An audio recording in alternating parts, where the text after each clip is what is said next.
Iar acum pregătiți-vă tinerilor, dar mai ales tinerelor, să vă îndrăgostiți de cărțile unuia dintre cei mai citiți autori americani de ficțiune ai momentului. De Pierce Brown. Dacă nu ați auzit de seria Furia Roșie, dați repede un Google sau, cel mai simplu, stați cu ochii pe materialul următor. Vom afla cum este drumul către un așa imens succes, pentru că, deși are doar 30 de ani, Pierce a depus o muncă asiduă pe parcursul ultimilor 10, dar efortul lui a meritat din plin. Da, astăzi succesul lui este atât de mare încât nu mai știe cum să-i facă față. Eu cred că știe. Da? Așa și chiar foarte bine și ne povestește chiar el toate astea, imediat. Abia aștept să iasă filmele, abia aștept. De ce, să fac și filme după romanele lui? Da, ți-am mai spus odată. O să se facă chiar și un serial și el lucrează la scenariu. Da, mai bine uite-te acolo, o să afli tot. Am înțeles, o să aflu. Hai să văd.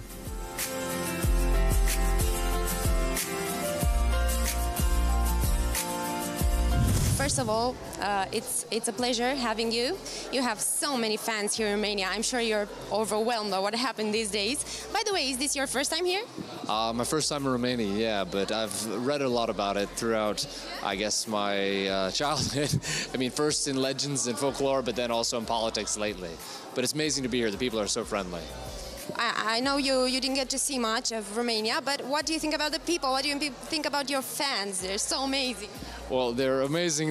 I've given more hugs out here than any other country, so I think it speaks to the Romanian people a little bit, yeah. Do you plan to come back?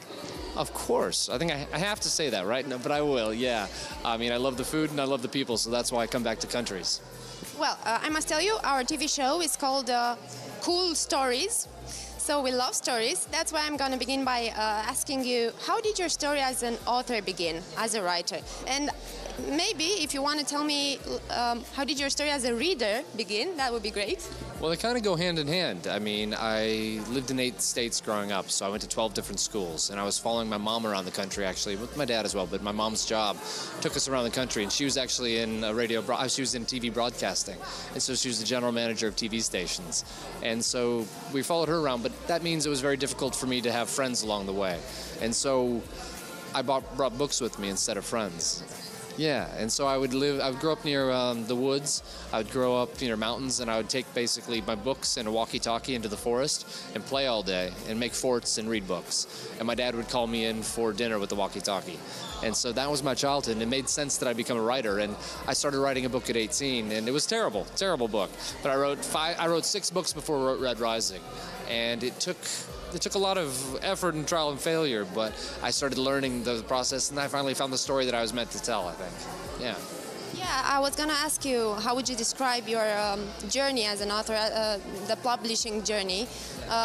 You already answered me, but I'm also interested, what inspired you to create the Red Rising trilogy? I mean, not only what were the authors that inspired you the most in your creation?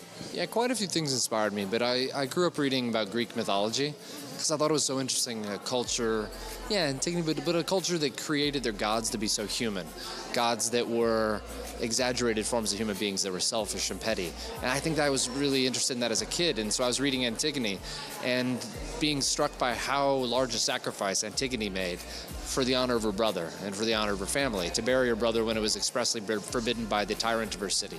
She buried him anyway, and she was executed for it. And I thought that that was inspirational because it was a story about a girl 2,500 years ago who at any other time in society, through all those hundreds of years, would have been disenfranchised. She would have been marginalized. But instead she was able to find her power by rejecting authority. And I thought that was powerful, and I wanted to bring that into a sci-fi world. And so I was hiking with friends, climbing a mountain. We were ice axes, so we were on the side of a mountain, and I was just thinking how tired my legs were, and I wish the gravity was less. And so I was like, where's there's less gravity? On Mars. And so I started thinking about Antigone in the context of sci-fi, and the story was born that way, and I wrote it in a month and a half after that. I think that's amazing that you combined sci-fi and fiction and also history, actually, sort of. History has the best stories, doesn't it? Yeah. Just like, I don't know, George R. R. Martin did. He inspired a lot. Why sci-fi? Because you could have, I don't know, maybe stick with fiction, but you chose sci-fi. Is it because there are no limits? Sort of, but I think science fiction has always been a method to critique the political world around us, but also a way to look into the human soul. And so what I wanted to do is talk about my own time, but also investigate humans a little bit. And so the mythology with the Greek myths that are playing into Red Rising and the Roman myths, I wanted to use that, but I also wanted to look at how the Romans used gods, the Greek gods, in order to create propaganda for the state. And they did what a lot of tyrants do. I mean, Hitler did it. Napoleon did it. They all basically pretended they were the heirs of this great mythology, this dynasty, and it made them seem as though they were respectable, but they weren't. And so I wanted to have that with the villains of my story, taking on the myths of the Romans and pretending that they were the heirs of some great dynasty, but they weren't. They were just tyrants like any other. And so exploring that felt like a natural progression. What's your favorite Greek story? Probably nowadays it's Narcissus because of cell phones. I mean, we're falling into our own selfies, and I think that'd be a hilarious Black Mirror episode. Right? Yeah. I must ask you also, I'm trying to be fast because I know you don't have a lot of time. It's hard, but what was your first reaction when the Universal acquired the rights to make a movie out of your first book? Great first book.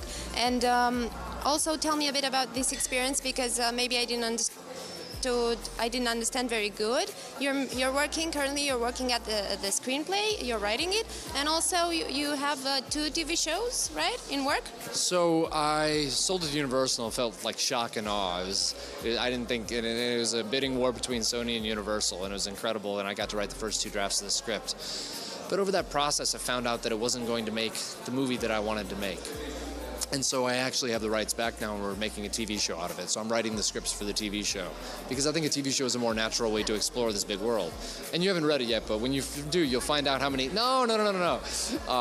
When there's so many characters, and I had to cut so many of them out, I had to limit my exploration of the world. And also, I could only explore a couple themes, but I wanted to explore all the themes, everything, and also explore a little more than in the book series because you have a little bit more. You have 10 hours a season to tell a story, and I wanted to investigate it from other people's perspectives. And so I've been writing that now, and I have a director on board who's fantastic, and you'll love, but I can't tell you his name yet. But I am so excited about that right now, and I think that it's the natural path is television, especially what you can do on TV now with Game of Thrones and shows like The Queen. I have to ask you because you had such a tough journey as an author, and now you're also fighting for the movie, for the series to be what you want it to be. How did you find this strength to persevere? I mean, really? Mostly just faith in my own intelligence. Now, I think there's several ways you can handle rejection, and I was lucky to have done it. Being rejected when I was young, and so I was used to it, and it made me it made me angry in a good way. It made me more motivated, and I think you can either let it defeat you or make you more stubborn. And I just kind of dug my heels into the ground and kept working. But Red Rising, after I wrote it and it wasn't getting an agent, I thought that was the end of the road. I thought that I didn't have anything to say, and then finally an agent came out of nowhere and said she wanted to represent me, and then we sold the book 2 months later, and it was a huge success. And so it was really sticking to it, but then getting lucky, because that's when luck happens, is when you keep trying. I was living on an air mattress in my political science professor's garage when I found out that were going to be buying the books. So it was amazing because I actually got to take people on real dates. And so not just at Chipotle or make food at home, and I was able to move into my own apartment, do all these things, and then become a professional writer. And so it kind of all happened like that.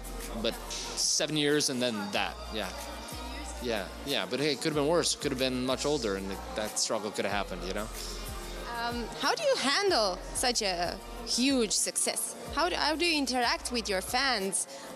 Did you see it coming? I think you have to have faith in your story, but you don't think that everyone's going to agree with you. And so I was surprised to find people agreed with me and they liked it. And I think you deal with it by just focusing on the work. And all I love doing is making stories, so what else was I supposed to do? Stop making stories?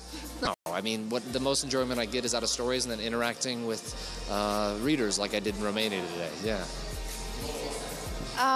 Tell me a bit about your next trilogy. It's currently in works.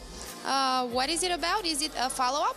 or yeah? So it is a follow-up to Red Rising. So in Red Rising, I got 3 books, but I got to explore a lot of different themes. And then I'm doing 3 more books in the Iron Gold trilogy as an extension of it that takes place 10 years later with the same characters, because I wanted to see the characters from different perspectives. I wanted to see what happens after you win. What happens once a violent uprising overthrows the government.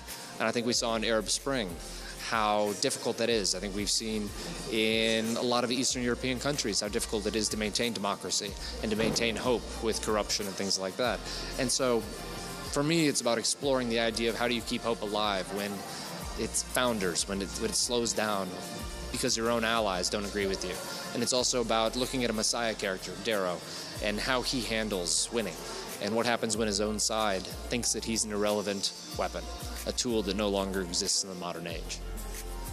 It sounds so complex. I have to ask you, have you also read like psychology books and, I don't know, Freud, Jung, something? I read a lot of Freud. I'm actually rereading Jung right now on Man and His Symbols. It's actually in my backpack in my hotel room. Yep. So you nailed it. Yeah. So, and well, it's no one's asked me that before, but I just love to read. If it's in front of me, I'll read it. I'll read the manual to a lawnmower if it's in front of me. Yeah. Now I have to ask you something. Please give the children and the young people that are watching us right now a message and tell them the importance of reading, please. If you don't read, you'll live just one life. If you read, you get to live 1,000 lives. Not only that, you get to experience who you are through other people. You get to find out what you love, what motivates you, what inspires you, but also what you dislike, the ideas that you think you need to take a stand against. And for me, reading was able to give me friends, but also help me figure out who I was. I was able to figure out things I believe so that in real life I could be a better person and realize what I wanted to achieve. So I encourage you to read so you can live 1,000 lives or maybe 1,000,000, depending how fast you read. So great, thank you. Okay, one last question. Actually, 2. What's your biggest dream right now? Yeah. To go to Mars. Seriously. Oh my God, I would love to. I would love to. One of the reasons, yeah. I mean, I think that humankind has to expand.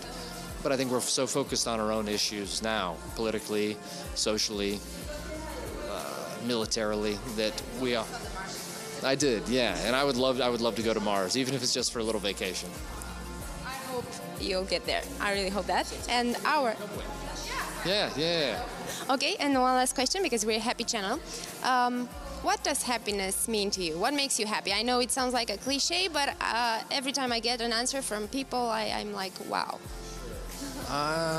Happiness to me means more than momentary satisfaction. It means the joy of the moment matches up with the joy of who you are as a person, and it almost increases exponentially. And so when you find something that you love, find something that you enjoy, and you can combine that with being proud of that moment. So not like, getting drunk or something like that, but you can combine it with something that is who you are, then that's what happiness means. And happiness isn't one moment, it's not anything like that, it's a path, and it's a journey.